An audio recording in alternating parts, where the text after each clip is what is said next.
a gente começa a pregar, a gente está começando as primeiras vezes, a gente se preocupa muito com performance, se preocupa muito se vai falar direito, se as pessoas vão gostar.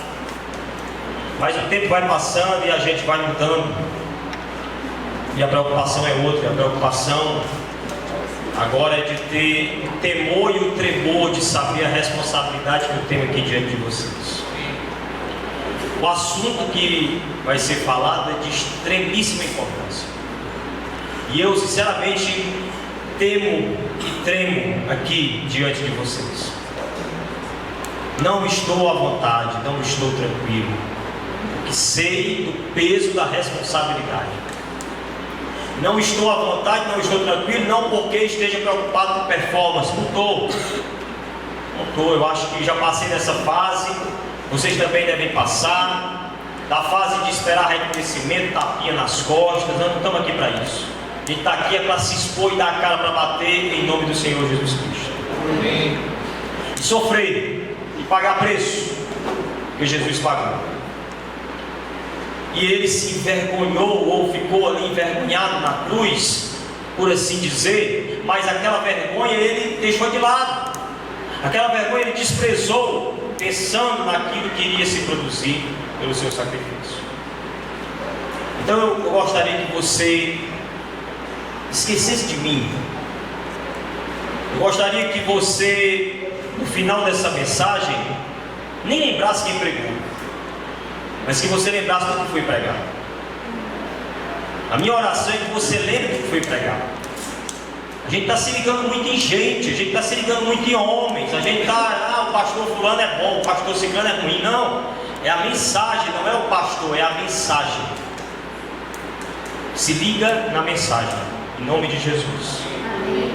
Eu peço que vocês deem um pouco de atenção a um vídeo muito curto sobre o verdadeiro discipulado. Eu queria que o irmão Douglas pudesse colocar para os irmãos.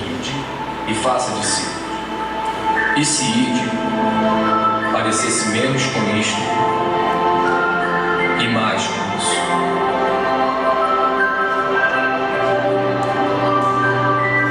E se fazer discípulos parecesse menos com isto e mais com isso.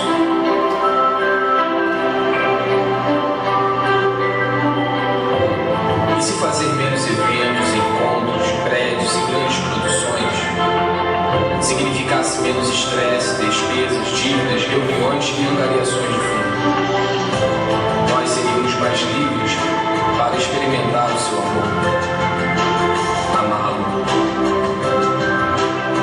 amá-lo próximo, libertar, servir,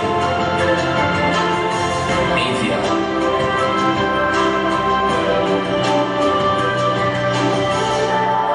E se ao invés de fazer concertos, bazares, palestras, boletins e erguer prédios, nós fizéssemos mais discípulos para amar, cuidar e ensinar as pessoas, como ele fez, e como ele fez, e eles fizeram. Esta é a nossa missão. Este é o grande chamado. Amar, libertar, servir e, onde se fizer necessário, isto é discipulado. Isto é igreja. Amém? Amém. Fico santamente tentado, se é que isso é possível, de ouvir alguém sobre o que viu. Eu confesso que eu estou desaprendendo esse negócio de fazer palestra. Gosto mais de conversar, gosto mais de roda de conversa, gosto mais de ouvir qual é a impressão que está sendo causada aí, não da minha pessoa, mas da palavra que está sendo dita. Quem concorda, quem discorda, o que você acha? Porque Jesus faz isso. Jesus tem poucos sermões ali registrados nos evangelhos. A maior parte do tempo você vê conversas do Senhor Jesus com pessoas, porque Jesus gostava de pessoas. E é esse Jesus que ensina para nós o que é ser discípulo dele. Ser discípulo dele não é essa invenção da igreja de fazer uma apostilinha e fazer ali um chamado discipulado, vamos sentar com o nosso materialzinho e completar aqui. Não é isso não. Não é isso não, tem muito mais do que isso. É muito mais profundo do que isso. Já não é mais tempo de nós brincarmos. Já não é mais tempo de sermos meninos. Já não é mais tempo de tomarmos leitinho na mamadeirinha. Já é tempo de comer alimento sólido. Já é tempo de, como se diz no Nordeste, engrossar o couro, engrossar o cangote, encaliçar a pele. Já é tempo da gente não ficar mais se doendo, se ofendendo com pouca coisa, saindo da igreja por qualquer coisa. Já é tempo da gente entender o que é ser discípulo e o que é ser igreja. E eu, com a ajuda desse slide, quero tentar mostrar isso para vocês. O que é ser discípulo de Jesus Cristo? Pode colocar lá.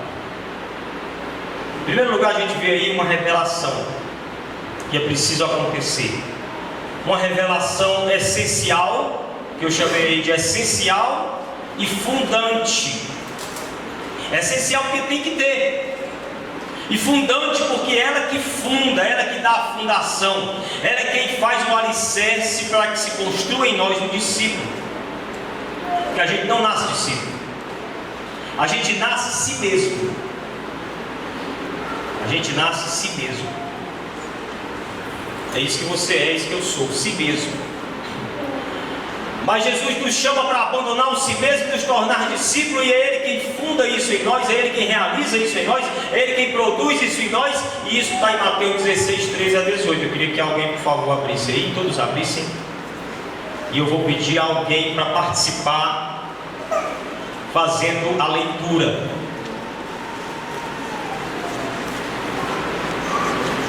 Vou pedir para alguém vir aqui na frente, por favor. Algum destemido ou destemida? Alguém que dê a cara para bater, para ler o texto. Olha, já apareceu uma. Muito bem. Vai ler todo o texto. Todo o texto. Nós vamos encontrar esses três tópicos, esses três pontos no decorrer deste texto. Mateus 16, do 13 ao 18. Indo Jesus para os lados de Cesareia de Filipe, perguntou a seus discípulos: quem diz o povo ser filho do homem? E eles responderam: uns dizem João Batista, outros Elias, e outros Jeremias, ou algum dos profetas. Mas vós, continuou ele, quem dizeis que eu sou? Respondendo Simão Pedro, disse: tu és o Cristo, Filho do Deus vivo. Então Jesus lhe afirmou: bem-aventurado és, Simão Borjonas, porque não foi carne e sangue que te revelaram, mas meu Pai, que estás no céu.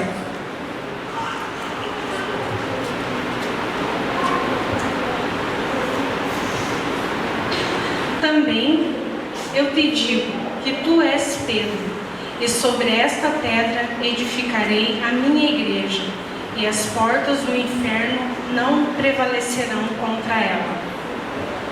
Aleluia. Glória a Deus. Amém. Amém. Palavra da salvação. Bem que vocês podiam dizer glória a voz, Senhor. Palavra da salvação. Palavra do Senhor Jesus. Jesus mostrando que é discípulo. Jesus mostrando que é igreja. Jesus revelando. Mas antes dele revelar, a gente vê o engano da multidão. O que é o engano da multidão? A multidão segue Jesus, mas não sabe quem é Jesus. Fico preocupado. Aqui nós temos uma pequena multidão. Fico preocupado. Estão seguindo a Jesus, mas precisam perguntarem a si mesmos: sei quem é esse que eu estou seguindo? eu sei quem é Jesus. Quem é Jesus para mim? Para que eu seja discípulo de Cristo, eu preciso saber verdadeiramente quem é este Jesus. E Jesus não é só o médico que cura. Jesus não é só o advogado das causas impossíveis. Meu advogado é o meu Senhor, Ele me defende do acusador. Minha causa eu entreguei nas suas mãos e blá blá blá blá blá. Jesus não é só advogado. Principalmente porque muitos cristãos acham, porque os cristãos acham que eles têm, os evangélicos principalmente, acham que têm certos privilégios especiais diante do Senhor, e acham que se, por exemplo, eles tiverem uma causa na justiça, o Senhor vai ter que dar grande causa para eles, ainda que eles estejam errados. Não é assim. Me lembro de uma pessoa pedindo para eu orar pela mãe dela, e eu disse: o que foi que aconteceu? A sua mãe, porque ela viajou para onde? Para o Paraguai. E eu disse: por que você quer que eu ore? É porque ela vem trazendo as mercadorias de lá. E eu queria que o pastor orasse para que ela pudesse passar tranquila, sem ninguém incomodar. Quase que dizer para que o Senhor segue a alfândega, para que o Senhor se associe ao contrabando, para que o Senhor faça, para que haja uma formação de quadrilha com o próprio Deus. As pessoas não têm ideia de quem é Jesus. Jesus vai isso, Jesus vai aquilo. Olha, você tome muito cuidado. Quando você chegar para visitar um doente, é muito complicado você chegar e dizer para ele: olha, Jesus vai te curar. Como é que você sabe? Como é que você sabe? Se você me perguntar: Jesus pode curar? O que eu vou responder a você? Claro, Ele pode tudo. Amém? Amém. Mas se você me perguntar: Ele vai curar? Eu vou dizer: não sei, quem sabe Ele. Por isso foi que Ele disse assim: eu estive doente e vocês foram me ver. Vai lá em Mateus 25, quando fala das ovelhas e dos bodes, e Jesus diz: eu estive doente e fostes ver-me. Ou seja, Ele não diz: eu estive doente e fostes curar-me. Ele quer só que a gente vá ver o doente. Se houver cura, glória a Deus. Se não houver, glória a Deus do mesmo jeito. O Senhor é bom, eu esteja vivo ou esteja morto. O Senhor é bom se eu pregar bem, se eu pregar mal. O Senhor é bom de todo jeito. Amém. Quando eu pegava um ônibus muito lotado lá em Fortaleza, um dia eu entrei e estava só o cobrador e o motorista. E eu, quando subi no ônibus, a primeira ideia que me veio à mente foi assim: oh Deus bom. Oh Deus bom. E aí me veio outro raciocínio. Quer dizer que se o ônibus estivesse lotado, Deus não seria bom? Deus é bom com o ônibus vazio e com o ônibus lotado. Deus é bom quando você está com dinheiro no bolso, quando você está liso, de pegar verniz. Deus é bom. Deus é bom quando você está sadio. Deus é bom quando você está doente. Deus é bom quando o seu time perde. Tem gente que se dependesse disso já tinha perdido a fé. Então qual é o engano da multidão? O engano da multidão é pensar que Deus, pensar que Jesus é um Jesus que Jesus não conhece. Pensar que Jesus é Genésio. Pensar que Jesus é um gênio da lâmpada. E ficam declarando e determinando. Declaro, determino, eu profetizo. Não existe na Bíblia esse eu profetizo. Eu nunca vi isso na Bíblia. Quando um profeta profetizava, ele dizia: assim diz o Senhor. E pá, era só o Pedro. Quando você desejar o bem a alguém, que é muito bom que você deseje o bem a alguém, não diga eu profetizo, diga eu desejo. Não fique brincando com essa palavra profetizo, porque ela é de outra ordem. Eu desejo, irmão, que você vá bem nesse concurso. E não, o irmão, é claro que não vai passar. Ele fala um negocinho assim. Isso aqui, irmão, não sei se você sabe, mas era a postura dos fariseus. O fariseu, ele tinha aquela postura de ficar aqui assim, né? Que é uma postura espiritual, e de ficar fazendo aquele negócio assim. Não sei o que significava isso, mas eu sei que eles fazem isso. Para parecerem espirituais, para parecerem talvez até discípulos de Cristo. E hoje a gente olha para essas pessoas e elas acham que estão seguindo a Jesus, mas não estão seguindo a Jesus, porque Jesus não é esse Jesus que elas pensam que ele é. Jesus é outro, Jesus é diferente. E cabe a nós mostrar quem é Jesus. Olha, cabe a nós nos tornarmos apóstolos.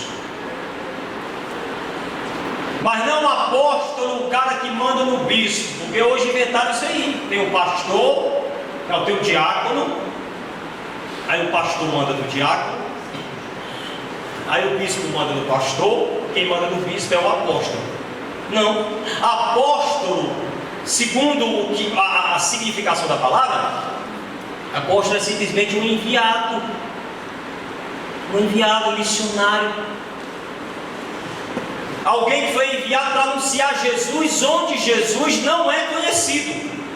E o que eu estou dizendo aqui para vocês? Qual é a minha tese aqui, baseada na Bíblia? É que a maioria das pessoas que hoje seguem Jesus não conhecem Jesus. Acham que ele é Elias, Jeremias, João Batista, ou dos profetas, Silvio Santos, baú da felicidade. É isso que elas pensam que Jesus é. Pensam que Jesus é um pistolão, um peixe. No Ceará a gente chama de peixada, né? Pistolão. Alguém que vai facilitar a minha entrada no emprego, por exemplo. Ele não vai. Jesus não vai facilitar a sua entrada no emprego. Vá se preparar, vai estudar, faça o currículo, que aí assim você vai ter o seu emprego. Jesus não vai tirar a gordura das suas artérias que você está jogando lá, comendo picanha gorda todo dia. Você que tem que deixar de comer. Jesus é poderoso para fazer tudo isso, mas a obra do Senhor Jesus é outra. É a obra de te fazer nascer de novo. É a obra de te salvar e de te dar a vida eterna. Essa é a obra do Senhor. E o discípulo de Cristo abraça isso com toda a força que ele tem. Porque o discípulo de Cristo, ele tem uma visão diferente. Ele não crê como a multidão crê. Ele não vê como a multidão vê. Ele não segue como a multidão segue. Ele não quer o que a multidão quer. O discípulo de Cristo recebeu uma revelação. Uma revelação essencial e fundante. Uma revelação que quando Cristo pergunta quem eu sou para você, e a pessoa diz: tu és o Cristo, o Filho do Deus vivo. Tu és o Messias. Tu és Deus. Por isso é que em primeira instância o discípulo é um adorador. Porque um líder a gente segue, um chefe a gente obedece, um general a gente acata as ordens, mas a Deus a gente adora. E Jesus é Deus. Deus veio como? E o discípulo de Jesus tem que saber disso. Tem que saber que ele é um discípulo do próprio Deus. Deus em Cristo, Emanuel, Deus conosco. Tem que saber disso. Tem que ter esta revelação. Precisa que o Pai revele, para que Jesus diga como ele disse a Pedro: você é feliz, Pedro, porque não foi carne nem sangue que te revelou, foi o Pai que está no céu. E o Pedro assim ficou sabendo quem era Jesus. Ficou sabendo. E depois de ficar sabendo quem era Jesus, Jesus continua falando e nos revela então o que é a igreja, que eu estou chamando aqui a igreja de um conjunto de discípulos. O que é a igreja? É um conjunto de discípulos. E tem essa passagem muito importante aí que revela o que é a igreja, que eu queria que vocês olhassem de novo para essa passagem aí, em Mateus 16, se eu não me engano, versículo 18, que a nossa irmã leu. É no 18 mesmo que fala da igreja, é? E sobre esta pedra, né, eu edificarei a minha igreja. E o que? As portas não prevalecerão contra ela. Interessante. Eu queria pensar um pouco nisso junto com vocês. Como é que vocês entendem? Portas do inferno não prevalecerão contra ela. Eu vou dizer como é que ele entendia. E talvez alguém se identifique comigo. Entendia eu que portas do inferno tinha a ver com o fato de que a igreja seria atacada constantemente pelo inferno. De que o inferno não daria trégua para a igreja, e o inferno estaria sempre batendo forte na igreja. De que o inferno iria azucrinar a igreja, mas que a igreja não se preocupasse, porque Jesus iria proteger a igreja, e então esses ataques não prevaleceriam também. Era assim que eu entendia. Quantos entendem mais ou menos assim? Ninguém entende assim? Você entende assim? Também? Assim também? Eu entendi desse jeito. Depois eu aprendi, creio eu, o jeito certo. Até porque não é tão difícil. A palavra que está lá usada relativa a inferno é porta. É ou não é? Porta. Então imaginemos o inferno como um lugar, e um lugar que tem uma porta. Ora, porta não é instrumento de ataque. Eu nunca ouvi falar que alguém atacasse alguém com porta. Lá vem o inferno com as portas na mão para atacar na igreja. Dá uma portada na igreja. Porta não é instrumento de ataque. Olha, se porta não é instrumento de ataque, porta então é instrumento de quê? De quê? Para que tem porta na sua casa? Para defender, não é? Você fecha as portas para se defender. O que nos faz saber, e eu dou glória a Deus por isso, que é a igreja que ataca o inferno. Amém. E não o inferno que ataca a igreja. A igreja tem que sair para atacar o inferno. Amém. E o inferno vai fechar suas portas, reforçar suas portas, tentando prevalecer contra a força da igreja. Mas Jesus prometeu, essas portas não prevalecerão. Vai que você derruba a igreja. E o que é o inferno? E onde está instalado o inferno? O inferno é o que aprisiona, o inferno é o que oprime, o inferno é o que explora, o inferno é o que massacra o ser humano.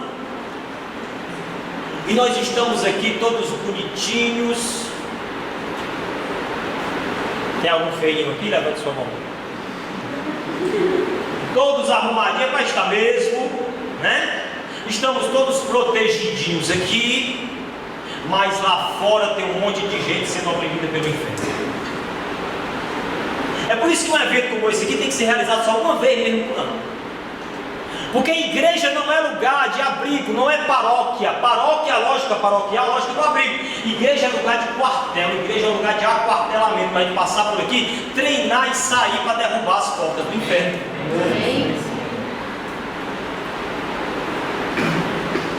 Desatar as cadeias dos que estão oprimidos.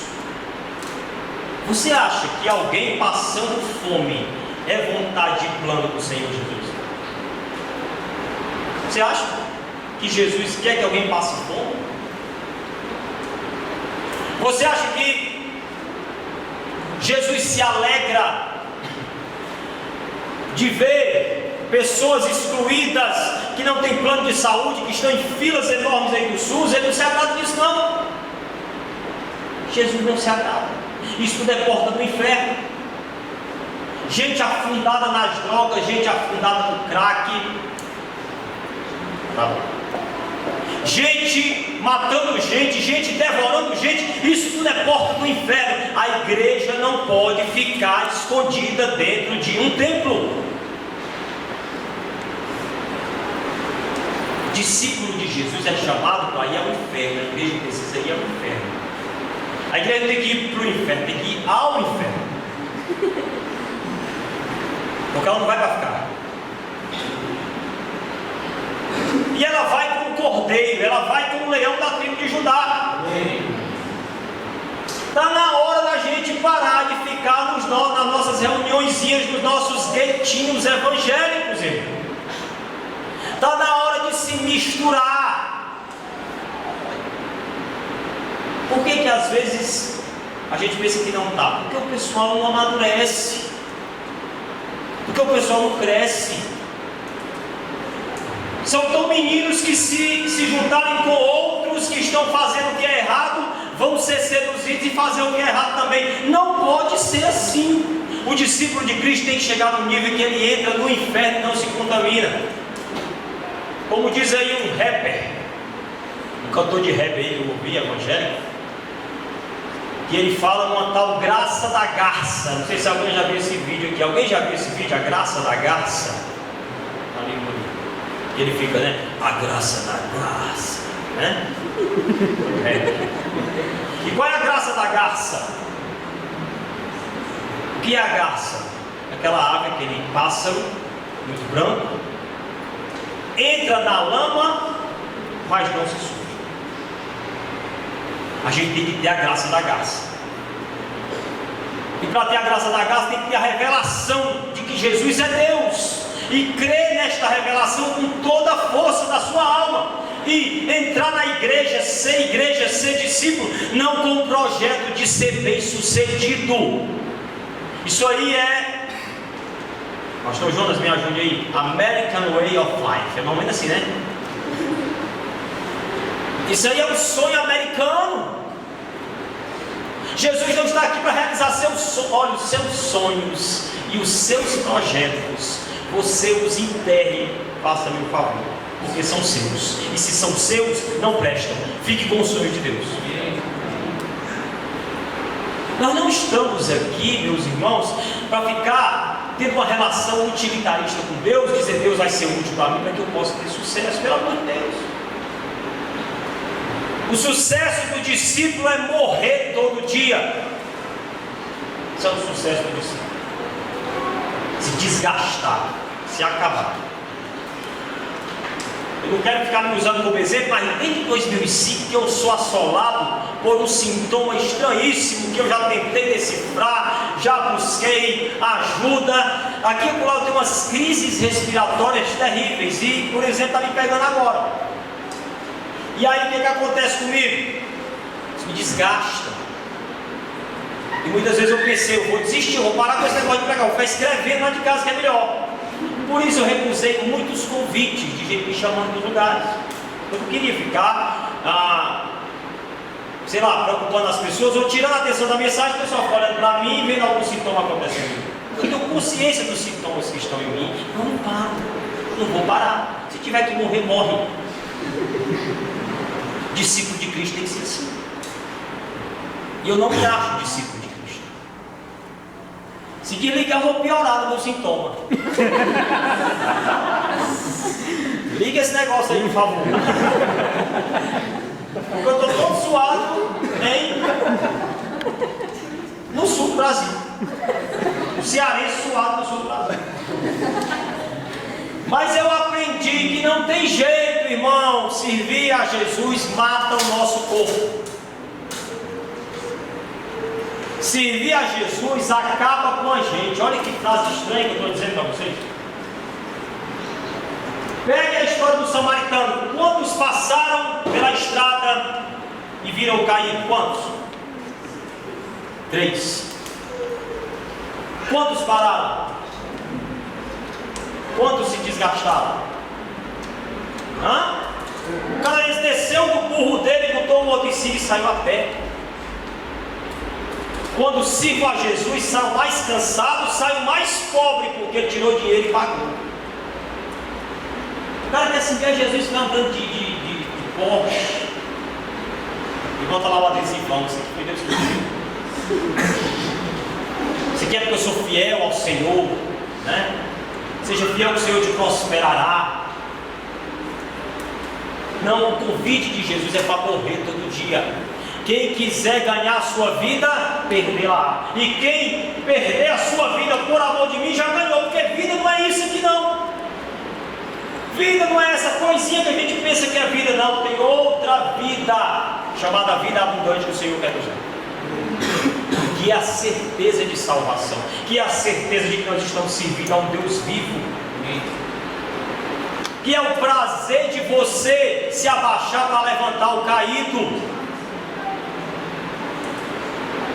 Temos que acabar com essa igreja higiênica. Que é a igreja higiênica, um abraço pobre. A igreja se esqueceu do pobre. E quando a gente fala do pobre, chama a gente de marxista, chama a gente de comunista, de político. O pobre é figura que tem que estar na igreja. Por que os pobres não estão na igreja? Por que os mendigos, andrajosos, fedorentos não estão na igreja? Tem que estar no meio do povo. A gente tem que ir primeiro no meio deles. A gente tem que se misturar com eles. Irmãos, o que é ser discípulo de Jesus? É se parecer com Jesus. O que Jesus fazia? Onde é que Jesus andava? Jesus não ficava escondido em gabinetes. O pessoal diz aí que o artista vai onde o povo está, mas esse ditado aí é para ser para a igreja. A igreja vai onde o povo está. A igreja é para fora das portas, não é para dentro, irmãos.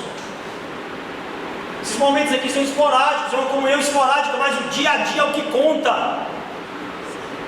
É no dia a dia que eu sou discípulo. É no dia a dia que todo dia eu morro mais um pouquinho para que outro viva.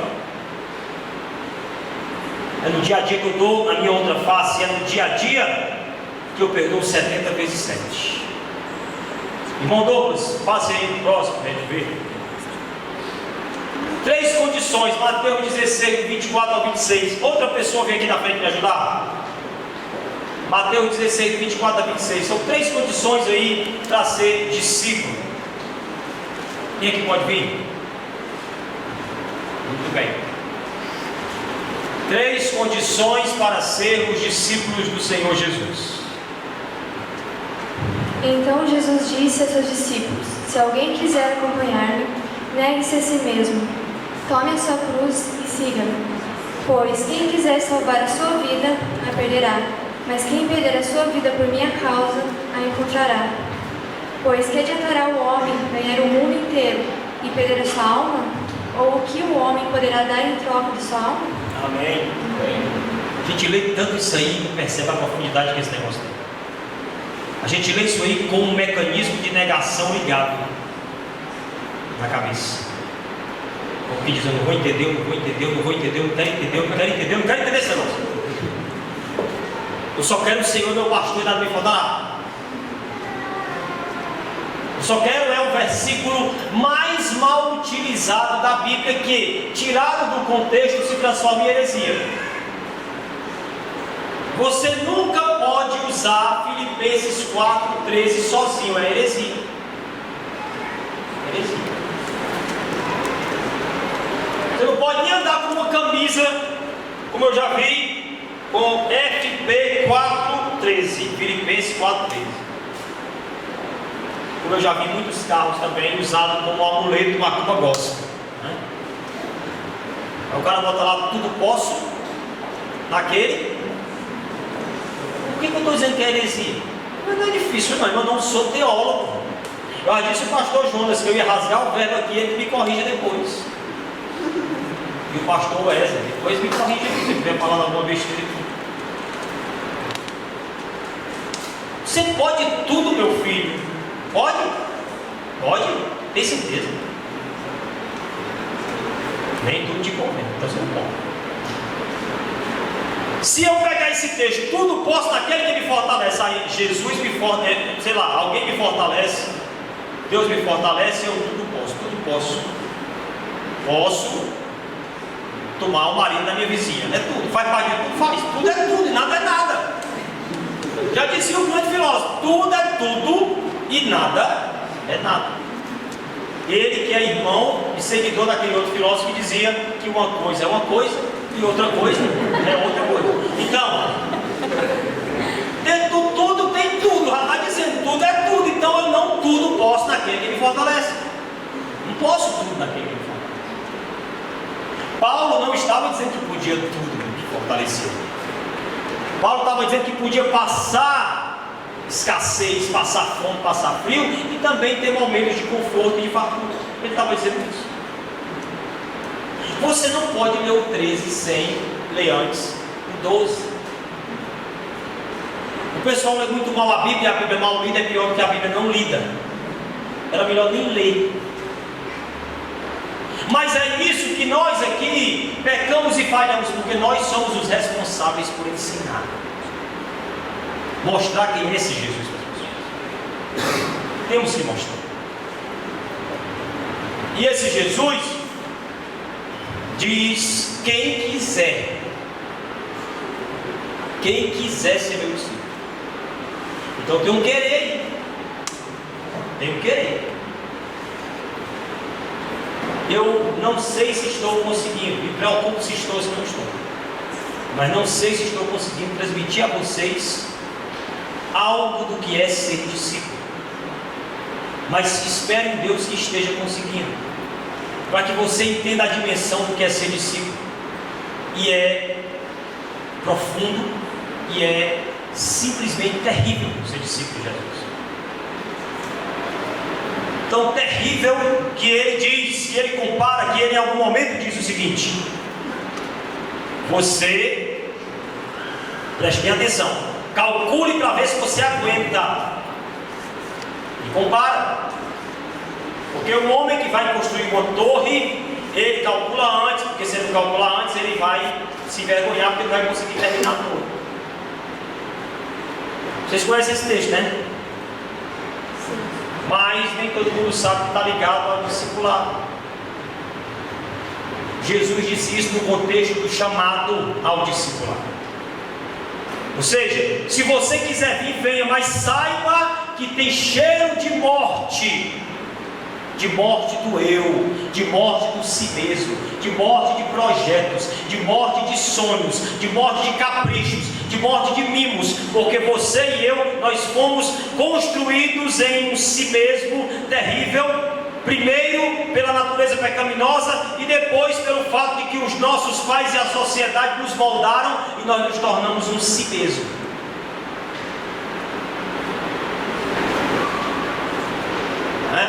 Todo mundo é incentivado a competir. Sempre o meu filho é o mais inteligente de todos.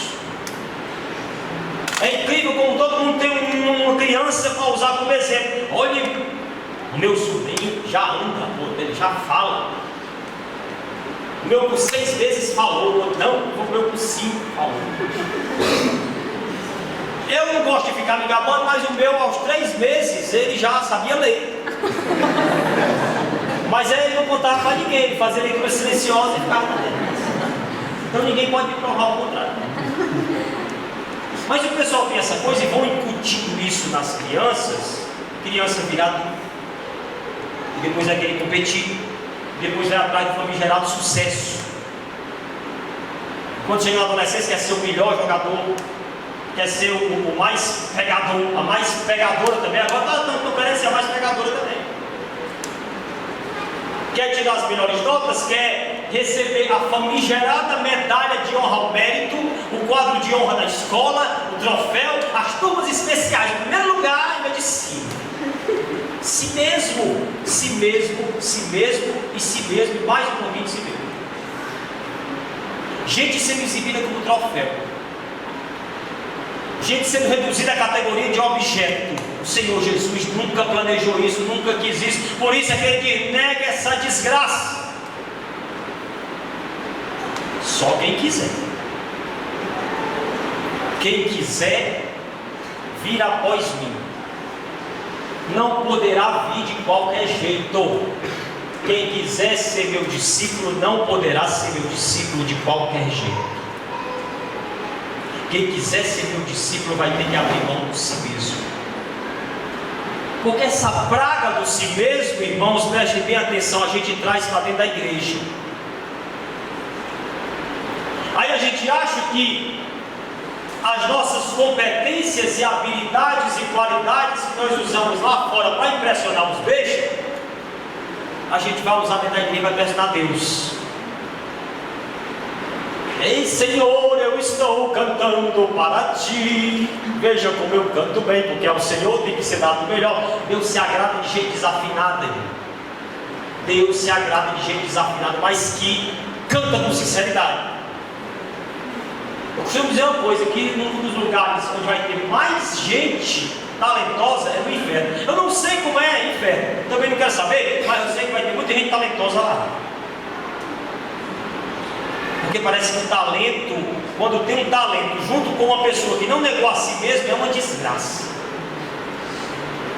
Porque ela acha que o talento dela vai seduzir Deus. Veja, Senhor, como eu te louvo. Veja, Senhor, como eu trago esses meus dízimos e ofertas. O gafanhoto não vem comer as minhas coisas.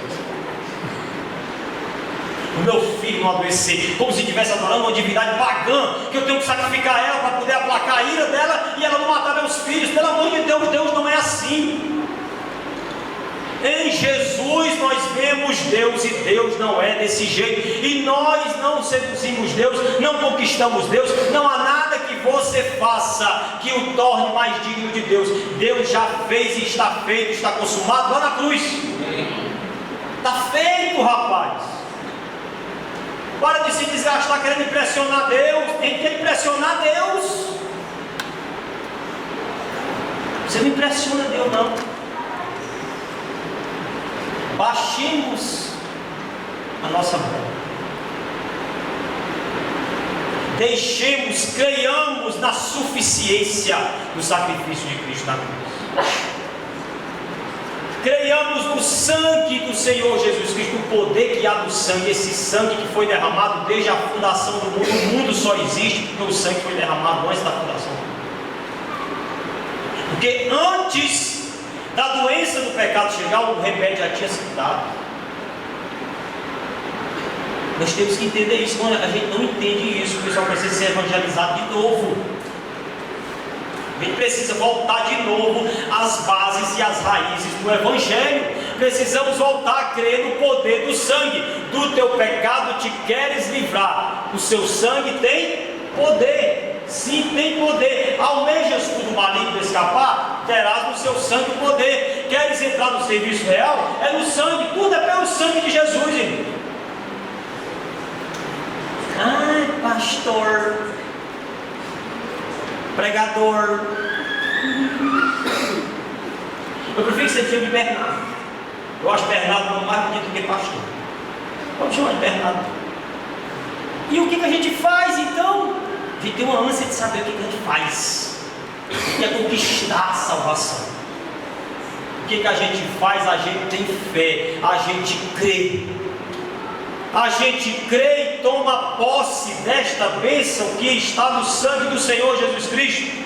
A gente crê que está feito, a gente crê que está consumado, a gente crê que a gente não é mais escravo do pecado. Jovens que estão aqui, talvez entre nós aqui, incluindo a minha pessoa, haja alguém ou alguéns acorrentados, né? O que eu chamo de acorrentado? Alguém que sabe que está fazendo algo de errado, sabe que está vivendo o erro, mas não consegue parar de errar. E eu digo a você, com toda tranquilidade, sem medo de errar, que você só está fazendo isso porque quer. Porque Jesus já te libertou na cruz. Não estou falando de uma dor no estômago, não estou falando de uma condição financeira, não estou falando de uma condição afetiva, conjugal, emocional, um encalhamento qualquer, que por sinal este retiro tem resolvido também muita coisa nesse sentido. Pois é. Mas eu não estou falando disso, eu estou falando de pecado. Estou falando de pecado que aprisiona, estou falando de pecado como problema central, problema maior que assola as nossas almas e que dele nós nos tornamos escravos. Porém, chegou a hora de você saber, Jesus já libertou você. O que era preciso ser feito para que houvesse libertação na tua vida? Precisava Jesus morrer na cruz. Isso aconteceu ou não? Aconteceu, então você já está livre. Por que você não continua aí? Por que você continua aí? Dando justificativazinhas e desculpinhas. Ah, é mais forte do que eu, a minha carne é fraca. Não é? E é fraca mesmo. mas Jesus já te libertou. Uma das características principais de uma pessoa escrava, de um escravo, é que ele não tem direito de dizer não. Escravo não tem direito de dizer não. Ora, estamos então diante de um problema: escravidão. Está sendo apresentada a você a solução. Jesus Cristo morreu na cruz para libertar você da escravidão. Isso já foi feito. Basta que eu creia, basta que eu tome posse disso, e a partir daí eu posso dizer não no pecado. Dizendo não primeiramente ao si mesmo, porque o si mesmo alimenta o pecado alimenta o si mesmo. Os dois têm um caso de amor. Quanto mais si mesmo em mim, mais eu vou querer agradar o si mesmo, mais eu vou querer alimentar a minha carne, mais eu vou querer alimentar o meu próprio eu, e menos eu vou querer me negar. Mas o que eu vejo hoje é o contrário do que Jesus colocou aí. Porque Jesus disse: tem que negar a si mesmo e tomar a cruz. E as pessoas estão negando a cruz e tomando a si mesmo. Estão negando a cruz e tomando a si mesmo. Eu espero muito sinceramente que vocês não estejam aqui pensando só em si. O meu desejo é que essa palavra de alguma forma faça com que você tome posse da graça de Jesus pela fé, sabendo que você não é mais escravo, agora é livre, e você, fazendo parte da igreja do Senhor Jesus, saia para meter o pé na porta do inferno, porque perto de você tem um inferno acontecendo. Tem alguém na sua casa que está oprimido pela porta do inferno, e você está sendo chamado a ser igreja e agir.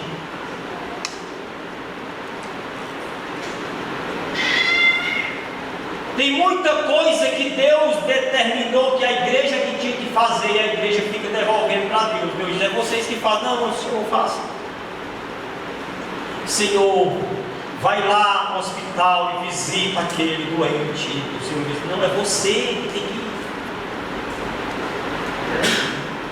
Deus pode tudo, Deus tem todo o poder. Deus não precisa da igreja, mas Ele, na sua soberania, escolheu precisar, ou escolheu dar a nós esse privilégio de participarmos do seu plano de salvação. A igreja é o braço de Deus na terra. E não é um lugar para a gente ficar atraindo as pessoas para dentro dela. Repito, insisto nisso. A gente é que tem que sair. E não é sair só com esse mecanismo antigo de chegar com o evangelismo, que mais parece uma forma de se livrar. Eu levo um monte de panfletinho. Jesus te abençoe, te abençoe. Não olha nem na cara da pessoa. Jesus não se agrada de gente se relacionando com papel. Ele quer gente se relacionando com gente. Entre na casa das pessoas, pergunte como elas estão, se interesse pela dor e o sofrimento deles. Não se importe com o mau cheiro. Ai, eu não aguento. Aquele velhinho fede demais. Discípulo de Jesus não pensa assim. Discípulo de Jesus entra na lama. Discípulo de Jesus entra na bagaça para resgatar a gente. Resgatar como? Anunciando este evangelho que eu estou de novo anunciando a vocês, que Cristo morreu por todos, para que todos fossem livres. Eu estou colocando vocês na mesma situação que eu coloquei o pessoal que estava lá no culto quarta-feira, lá em Bocaiúva. Uma situação difícil, porque se eu estiver certo do que eu estou aqui pregando, vocês não têm mais desculpa nenhuma diante de Deus. Vocês nunca tiveram, mas vocês achavam que tinham. E agora estão conscientes de que não há desculpa. Não há desculpa. Ah, Senhor, é porque o meu marido me apoia. Não há desculpa. Ah, Senhor, é porque eu estou sem dinheiro. Não há desculpa. Eu estou doente. Não há desculpa. Jesus já te libertou para que você se torne discípulo dele. negando-se a si mesmo e tomando o que? A cruz. O que é a cruz? A cruz é esse instrumento de morte. A cruz é isto que me faz matar todo dia o si mesmo que eu neguei, porque eu neguei o si mesmo, mas o si mesmo vai querer ressuscitar, vai querer ficar batendo na porta do meu coração, vai querer ficar voltando toda hora, irmãos. E eu preciso estar na cruz, estar com Cristo na cruz, crucificado com Ele. Não vivo mais eu, mas Cristo vive em mim. Matei o eu, matei o si mesmo. Mata esse desgraçado que vive dentro de ti. Há um impostor dentro de ti. Mata esse impostor.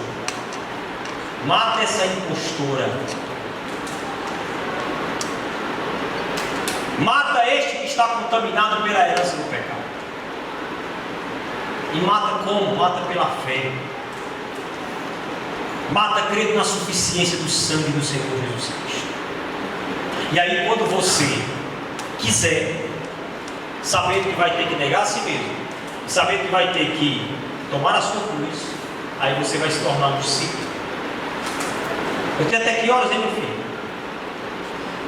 Então bota o outro aí. Você vai se tornar um discípulo. Um discípulo parecido com Jesus. Pode passar.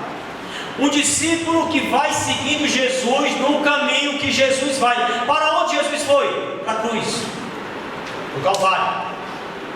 Lá no Calvário Jesus bradou, Jesus falou 7 expressões que nós podemos tomá-las como uma forma de entender como é que se caracteriza alguém que já se tornou discípulo. Alguém que negou a si mesmo. Porque para se tornar discípulo, não tem que fazer isso aí não. Eu vou mostrar para vocês. Para se tornar discípulo tem que negar a si mesmo e tomar a sua cruz. Ponto. Se a palestra, se a conversa, se a pregação fosse como fazer para ser discípulo, já estava respondido. Como? Como é que eu faço para ser discípulo? Primeiro, eu tenho que querer. Aí Jesus pergunta: você quer? Quer. Então, meu filho, faça 2 coisas. O que, Jesus?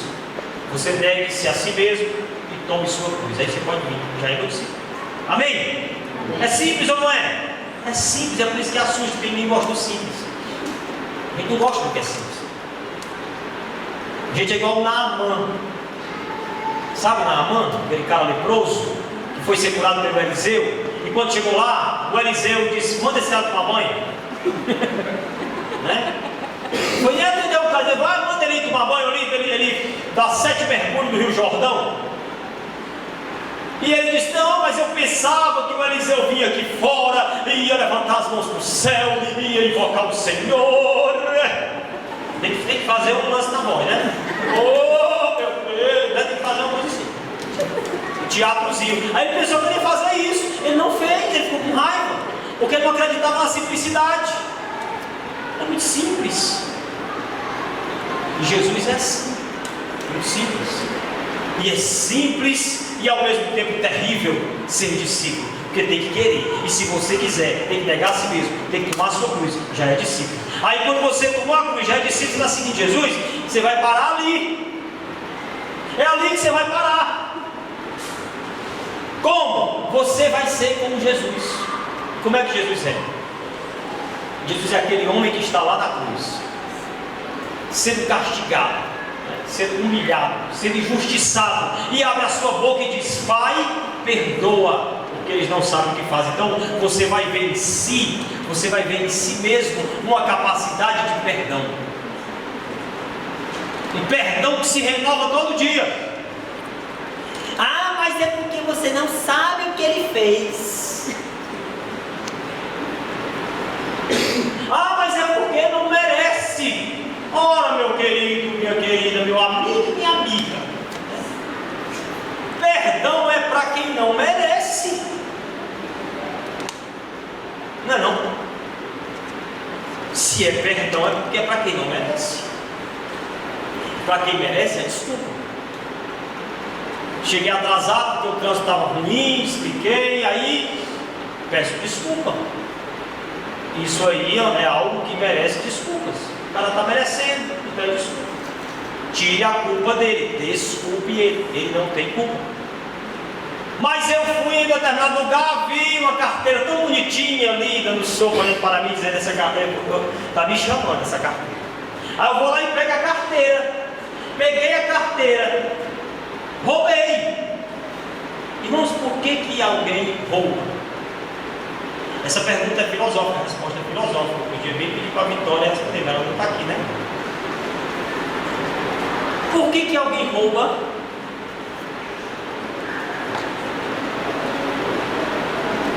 A resposta é simples. Porque é ladrão. Por que alguém adultera? Porque é adúltero.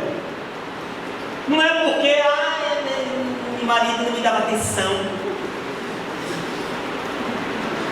Porque aquela minha mulher é jararaca, você não sabe. Não é por isso que alguém adultera, não. Adultera porque é adúltero. É adúltero.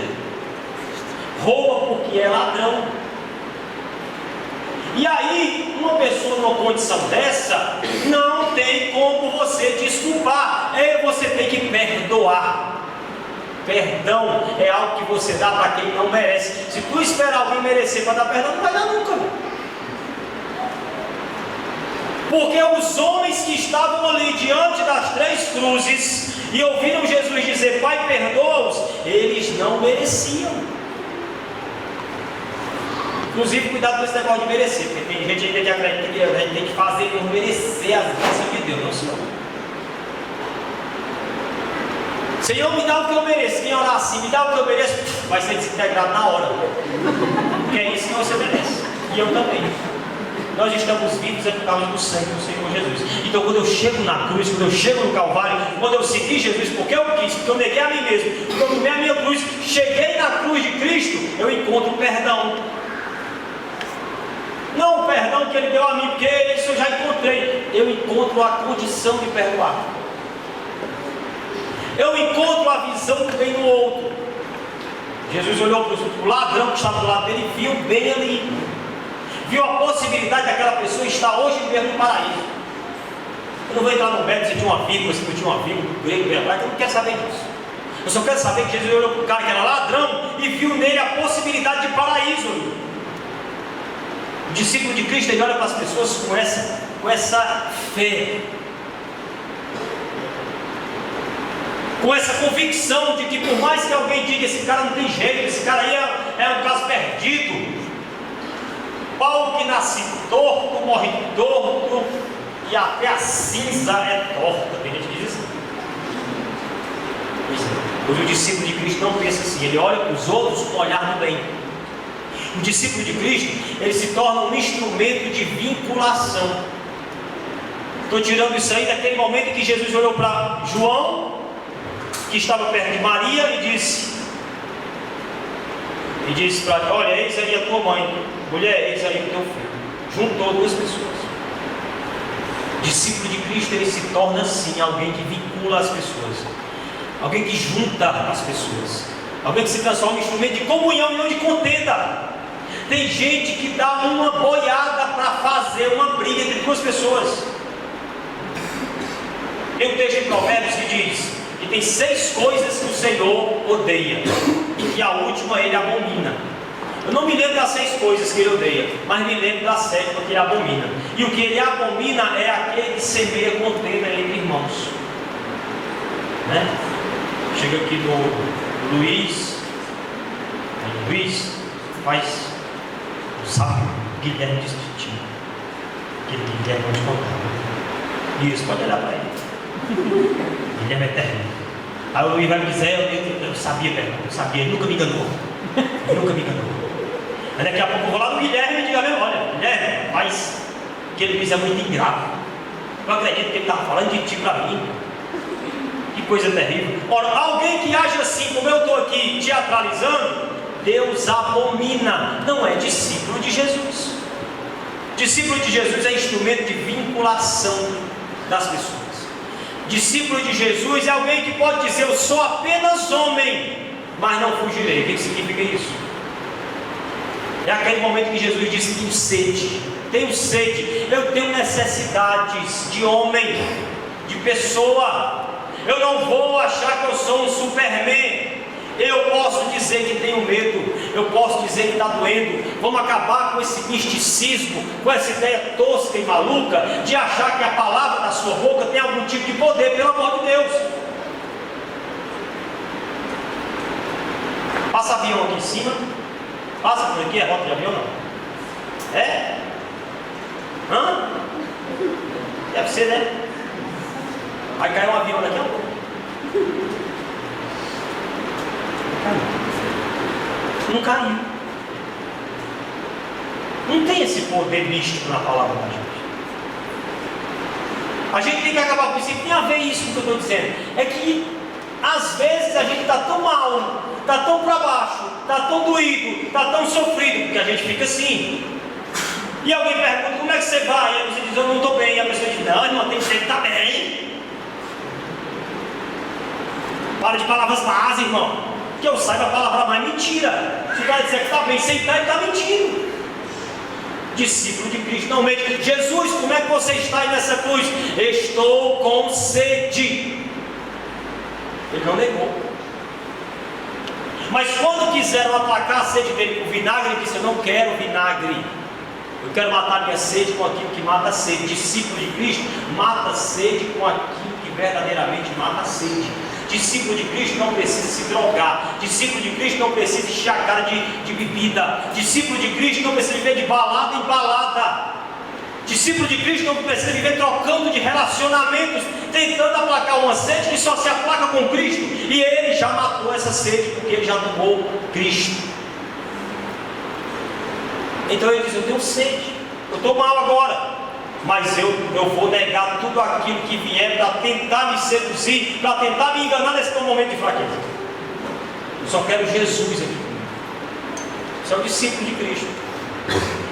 O discípulo de Cristo, ele é aquele que diz, como Jesus disse, ele pode em algum momento se sentir desamparado e dizer: Deus meu, por que me desamparaste? O que é que tem nessa frase de interessante e ao mesmo tempo de lindo? É que Jesus está falando de um desamparo que ele está sentindo da parte de Deus, mas ele não deixa de chamar Deus de meu. Me desamparou, mas é meu. Ainda que me desampare, vai continuar sendo meu. Ainda que eu me sinta desamparado, eu continuo te servindo. A gente deveria chegar num nível tal de profundidade, de intimidade, de amor com Deus, que a gente pudesse ter a convicção de dizer para Ele o seguinte: se o Senhor me mandar para o inferno, eu ainda te sirvo. Era para ser assim. E aí a gente não faria barganhas com Deus, não faria negociatas com Deus, não daria uma de Jacó. Tem gente que ainda usa a oração de Jacó, achando que aquela oração de Jacó era a coisa mais sagrada do mundo. Ó Senhor, se tu me levares nessa viagem que eu estou indo, e me der pão para comer, água para beber, roupa para vestir, e me fizeres voltar para a casa dos meus pais em segurança, aí tu serás o meu Deus, e eu te darei o dízimo de tudo. Isso é um absurdo. É um absurdo. Ainda que eu me sinta desamparado, Deus continua sendo meu. Deus meu, Deus meu, Deus meu. Assim é o discípulo. Ele não larga de Deus de jeito nenhum. Ele não larga. Ele pode até se sentir desamparado porque Jesus se sentiu. Ele pode até se sentir apavorado porque Jesus se sentiu. Ele pode se sentir angustiado porque Jesus se sentiu lá no Getsemane. Mas ele tem a convicção de que Deus é dele e ele é de Deus. E ele continua seguindo a esse Deus desse mesmo jeito. O discípulo de Cristo, eu já até falei sobre isso, ele crê que está feito, que está consumado. Jesus abriu a boca e disse: está consumado. Essa é a melhor e mais sublime notícia de todos os tempos. Está feito, já está pago, não há mais nada o que se fazer. Irmão, Jesus já te deu a tua vitória. Já foi dado. Já está feito, já está pago. O discípulo de Cristo tem essa consciência, tem essa convicção. E por último, o discípulo de Cristo é aquele que, como Jesus, abre a boca e diz: em tuas mãos, ó Pai, eu entrego o meu espírito. O discípulo de Cristo, ele vive a lógica da entrega, do dar, porque mais bem-aventurada coisa é dar do que receber. Por isso é que eu digo que igreja é para ser lugar de doação, é para ser depositado aos pés dos apóstolos as contribuições que são trazidas pelos discípulos de Cristo, depositadas aos pés de quem administra aquele grupo chamado de igreja, mas para que aquele recurso seja destinado para fora, para que aquele recurso seja entregue, seja usado para combater as portas do inferno. O pensamento que eu tenho de igreja é esse. O pensamento que eu tenho de igreja é que na hora que passasse uma salva de ofertas, quem tivesse dinheiro era para botar, e quem não tivesse era para ir lá e tirar. O pensamento que eu tenho é esse. Porque nós não precisamos de mega estruturas. O pastor Wesley fez uma introdução maravilhosa para essa palavra que eu estou aqui me esforçando para pregar para vocês. Porque as pedras vivas somos nós.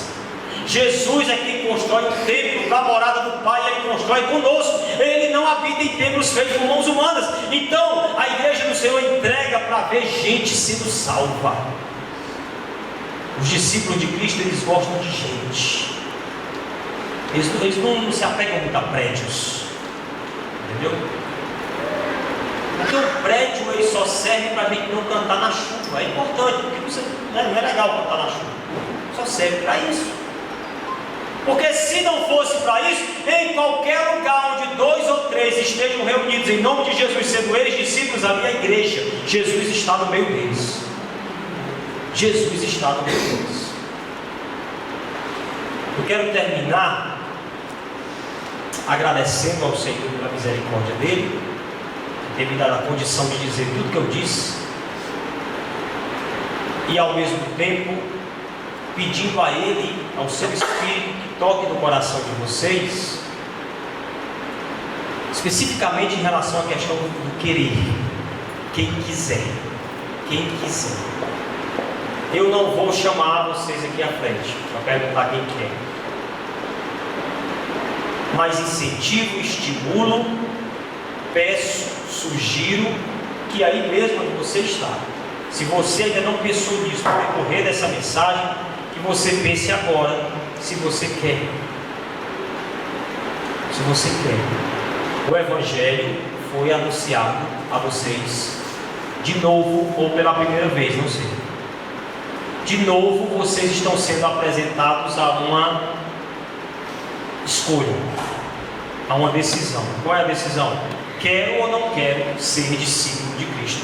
Creio eu que este deveria até ser o tal apelo da igreja, e não o apelo de aceitar Jesus, mas o apelo de perguntar: quem quer ser discípulo? Porque quando você vier para ser discípulo, não vai ficar sentadinho no banco. Então o apelo hoje é esse: quem quer ser discípulo de Jesus Cristo? Entendendo que tem que negar-se a si mesmo, que tem que tomar a sua cruz para poder seguir Jesus. Entendendo que não é a ilha da fantasia, que não é o baú da felicidade, que não é um caminho largo, pelo contrário, é um caminho estreito, é um caminho de dor, é um caminho de morrer todo dia, de se desgastar pelo outro, porque é assim que eu sirvo a Jesus, servindo o outro. Não tem outro jeito de servir a Jesus. Jesus não precisa de nada que você tenha para ele. As pessoas precisam, e Jesus quer que você sirva as pessoas. E aí? Claro que eu não estou pedindo nenhuma resposta visível. Isso é uma coisa muito sua. Não estou aqui para constranger ninguém, nem para emocionar ninguém. Por isso é que eu não estou chamando ninguém na frente, para não correr o risco de alguém vir movido por algum tipo de emoção.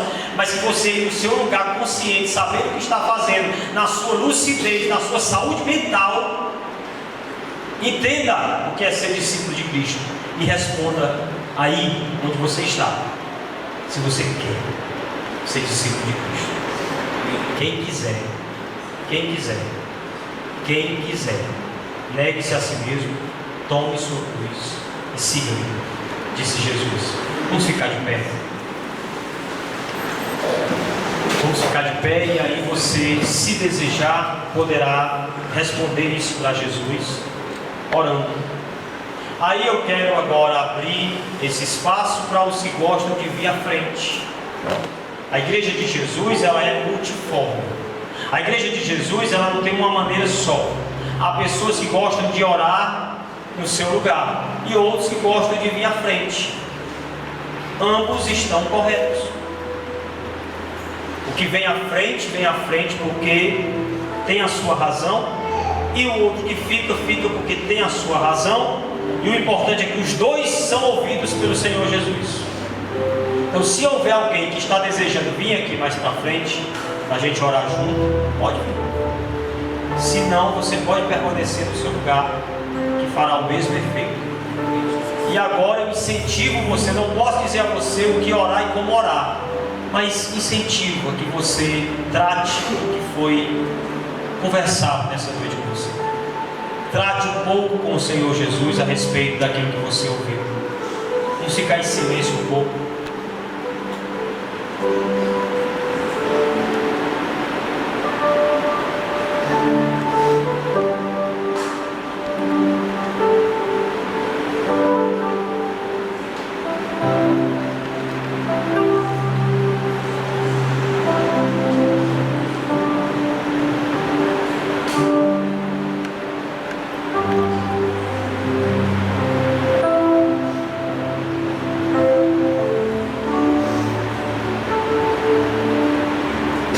Nosso Deus e nosso Pai, nós te louvamos e te bendizemos pelo teu grande amor que transbordou, que não foi contido e que nos gerou, que criou o mundo, tudo que nele há, que criou todo o universo, e que, vendo este universo ser corrompido pelo pecado, providenciou o resgate, a salvação em Cristo. Nós te louvamos, Senhor, por isto. Nós te agradecemos por isto. E tendo esse teu Cristo vindo ao mundo, nós te louvamos pela obra que Ele aqui realizou. Nós te agradecemos porque Ele nos deu o privilégio de participar desta obra. Nos salvou para que nós nos tornássemos discípulos.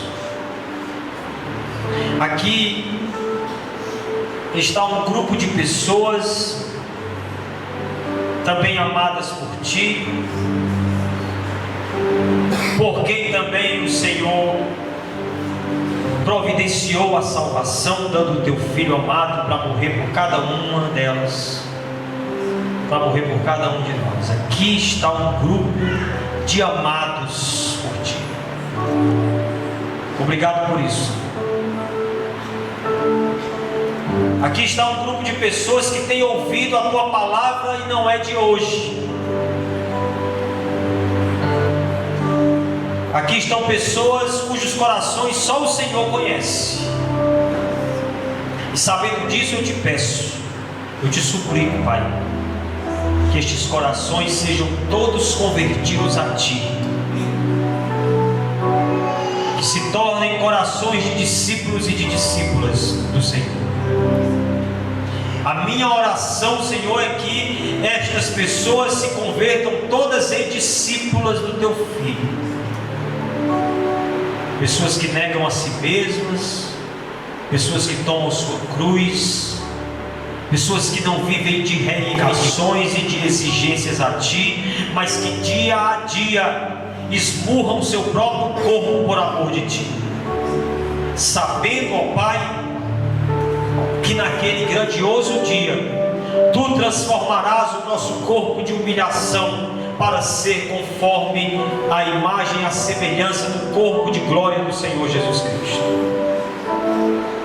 Crendo nisso, eu mais uma vez coloco essas vidas no Teu altar, diante da Tua face. Que estes corações estejam se voltando para Ti agora. Que a Tua palavra seu propósito. Em nome do Senhor Jesus. Amém e amém.